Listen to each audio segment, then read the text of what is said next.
ছুটি হবে একটু পর ছুটি সবাই ছিল। তখন আমরা যখন বিল্ডিংটা পড়ে তখন এক সাইডে পড়ছিল, তো তখন সবাই আমরা নামানো শুরু করি, সিঁড়ি দিয়ে যেভাবে পারে নামানো শুরু করে।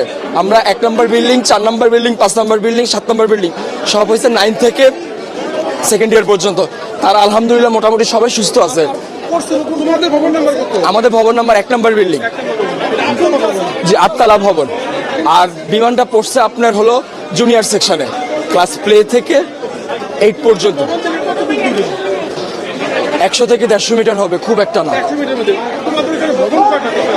ভবন 7, 8, মোট 7টা বিল্ডিং। আর জুনিয়রদের আছে 1, 2, 3, 4, 4-5টা জুনিয়রদের আছে। 11টা, মোট 11টা বিল্ডিং। তার মধ্যে 7টা বিল্ডিং হয়েছে সিনিয়রদের, 9 থেকে 12 পর্যন্ত। আর প্লে থেকে 8 পর্যন্ত আপনার সব ছোট ছোট বিল্ডিং। ঢুকতে কয়টা বিল্ডিং আছে, 1তলা টিন শিটের। আবার একটু সামনে গেলে ক্যান্টিনের সাথে 3 থেকে 4 তলা। হ্যাঁ, ওখানে জুনিয়ররা থাকে। ছুটি হবে একটু পর সবাই ছিল। তখন তো এক সাইডে ছিল, সে আমাদের বিল্ডিং আহত না। আমি আমার নিজের চোখে দেখছি, আমি কন্ট্রোল করতে পারতেছি না।